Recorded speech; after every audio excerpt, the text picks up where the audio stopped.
A lot of these patients can do well with aggressive care. I think that's probably the most important part. I'm Mandy Gaither. We want to thank you for watching CBS LA at 4. CBS LA at 5 starts right now. Over the past 9 days, we've carried out some of the most powerful and complex military strikes and maneuvers the world has ever seen. Right now at 5, President Trump touting the success of the war with Iran as he claims the war is ahead of schedule. Plus, approximately 10 shots heard and an unknown person shouting. Shots fired at Rihanna's LA home. What we now know about the suspect in custody. And this.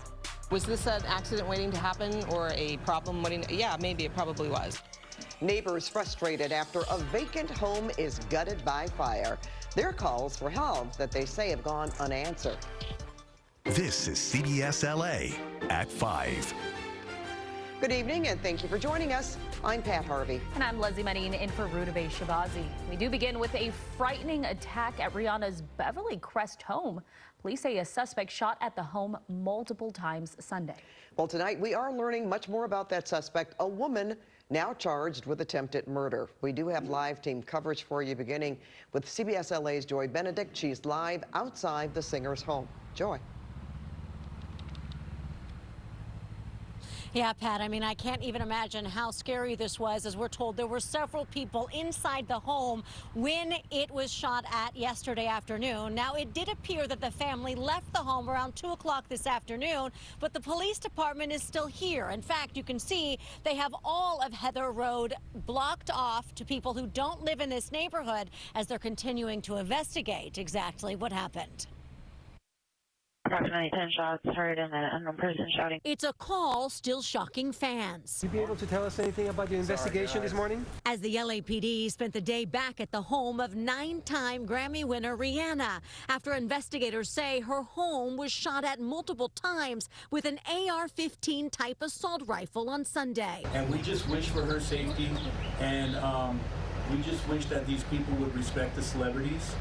And we're praying for her peace. Bus tours of celebrity homes continued as normal, but were eventually forced out as the LAPD shut down the street to visitors and media. They're going to be doing trajectory analysis, so they need a chunk of the street in order to do that. Using advanced imaging technology to build their case against the shooter. Well, I was just washing dishes in my house and I heard shots. The shooting happened just after 1 p.m. on Sunday as multiple shots were fired. Bullet holes are visible on the gate, the airstream in her driveway, and on the side of her home. Possible shooting suspect northbound Woodcliff. Within an hour, police were able to locate a suspect at the Sherman Oaks Galleria, where they took Ivana Ortiz, a 35-year-old from Florida, into custody. This is her booking photo of a previous arrest from a Florida domestic case. Now she's in custody for attempted murder. It's not clear what the motivation was for the shooting, but on a Facebook page appearing to belong to the suspect, she called out the singer a few weeks ago in an odd post. She also filed a lawsuit against Live Nation last year as she attempted to get a concert with a different artist canceled. Police say multiple people were home at the time of the shooting on Sunday, and the LA Times is reporting that Rihanna was one of them. It's not clear whether her partner, rapper A$AP Rocky, and their 3 children were also home. Monday, cars full of luggage and baby equipment were loaded up from the house and driven away, as it appears Rihanna isn't planning on coming back, at least for a while. We're praying for Rihanna, and hopefully she's not traumatized, and also A$AP Rocky and the rest of her crew. Now Ortiz is being held on more than $10 million bond. The LA County District Attorney's Office is expected to get the case tomorrow and decide what charges should be filed. From Beverly Crest, I'm Joy Benedict, CBS LA. Joy, thank you.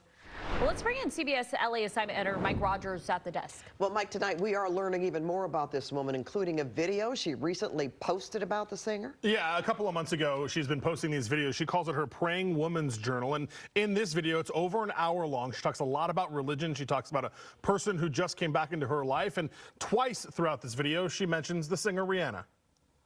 Oh, yes. We have our own heights, Lord. But the way that they want to, that girl, the way that Rihanna wants to kill me, she's the one who wants to kill me. The way that Rihanna wants to kill me shows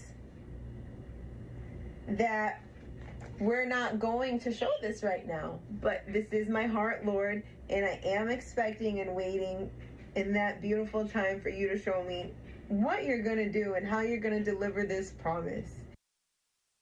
The other half of the video where she mentions Rihanna, where she is talking about how the singer had a bad day. Now, this is the mugshot that Joy showed you as well. It's the booking photo, I should say, from Orange County, Florida, where we had learned the domestic violence incident. And as Joy mentioned, that Live Nation lawsuit against actually the city and county there in Orlando, because she wanted to get a public records request for the permits that were issued for the Billie Eilish concert. Apparently, the city and the county would not turn them over, so that's when she took the case to court.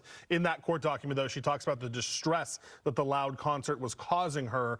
Apparently, she lived somewhere near the Kia Center in Florida, which is where this was all going on. So we're piece by piece learning a little bit more about this person who is now in a Los Angeles County jail.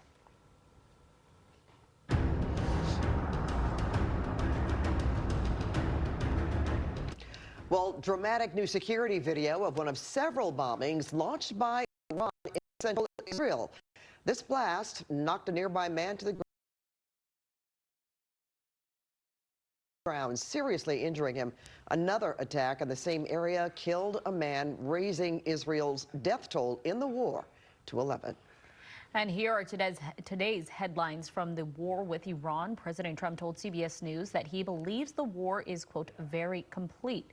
Benchmark oil prices briefly surged past $100 a barrel for the first time since 2022, as the U.S. military announced a 7th death from the war. Well, just a short time ago, President Trump held his first formal press conference following the war on Iran. And the U.S. and abroad to reveal a timeline or an end game. CBS LA political reporter Tom Wade is here with what the president had to say today. You know, he's trying to project optimism, right? And so we'll see where that goes at this point. President Trump says the war could be over soon, but he would not lay out a timeline. He also says Iran's new leader is more of the same, which could complicate an endgame. President Trump in Doral, Florida, taking reporter questions as the war in Iran rages on. The Air Force is gone. Everything's gone. The missiles are down to a trickle. The president also says U.S. and Israeli forces have decimated Iran's Navy. But as for when the fighting will end, Trump was non-committal. On Iran, you called it an excursion. You said it would be over soon. Are you thinking this week it will be over? No, Are you talking but soon. about days? I think soon. Okay, and with respect Very soon. Look. Everything they have is gone, including their leadership. Thousands of supporters of the Iranian regime rallied in Tehran and pledged support for the newly appointed supreme leader, Ayatollah Mojtaba Khamenei, the son of the former supreme leader killed in U.S.-Israeli airstrikes.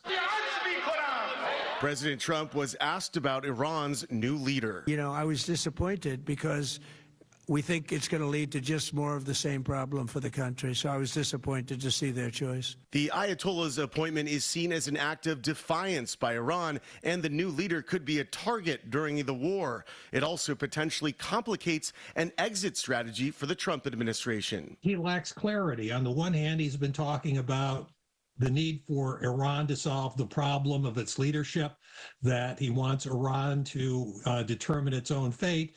But then he has said that he wants a hand in selecting the leader. And he said, well, we'll help Iran if they behave.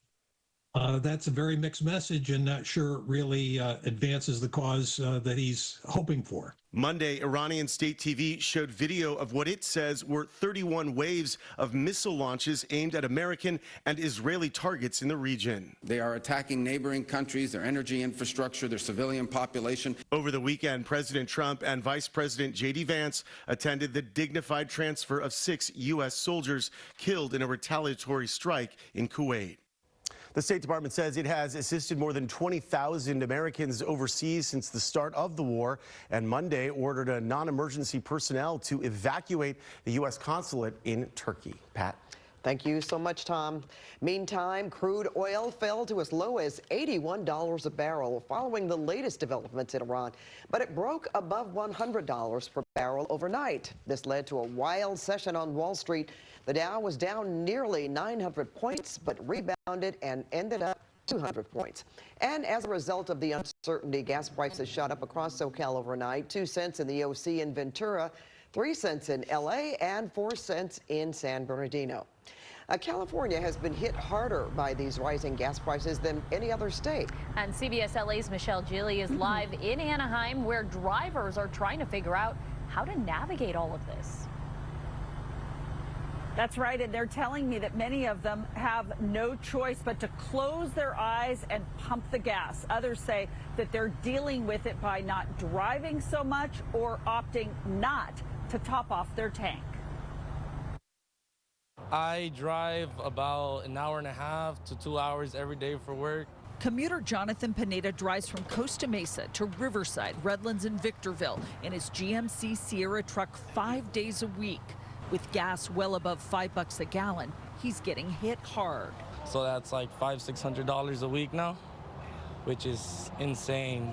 Blaine Roach is much luckier. He doesn't have to go far to work, so he says high gas prices aren't having a big impact on his budget. I commute to work, yeah. So not that far. No, that's why it's not too bad for me. I feel for others out there, but I got a pretty easy drive, so. I have to bring it down just to get a little couple of more drops because it's so bad right now. Every drop in the tank adds up for Carlos Noriega. He put gas in his car so he can continue to help others who aren't able to drive themselves to the store or to the doctor, but he can't afford a full tank. That's why I put $26 right now. That's all I could afford right now. It is going crazy, believe me. I'm thinking about taking the bus next week. As the conflict in the Middle East pushes crude oil prices above $100 a barrel, Californians are getting hit the hardest at the pump. Experts say it's the combination of taxes on gas, the switch to summer blend fuel, and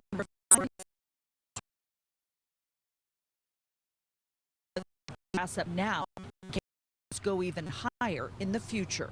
So the short answer is we don't know. A lot of it just depends on how quickly the conflict gets resolved and maybe how quickly we can get alternate sources online. And so at the moment, it's just really hard to say. This Orange County Uber driver pulled into the Chevron station near Disneyland, happily sharing that he came up with a way not to have to buy expensive gas. One way is to rent an electrical car or buy an electrical car to invest in the future, because I have a gas car and I was spending $50, $60 a day, even using the apps that save you money. That Uber driver leases that car. He said that it costs about $15 to charge it, and he says it gives him about 280 miles. That's the latest live near Disneyland in Anaheim. I'm Michelle Gilly. Back to you. All right, thanks, Michelle. And stay with CBS LA and CBSLA.com for continuing coverage of the war with Iran. We're also streaming on CBS News, Los Angeles. Eventually they leave, and then another group comes in.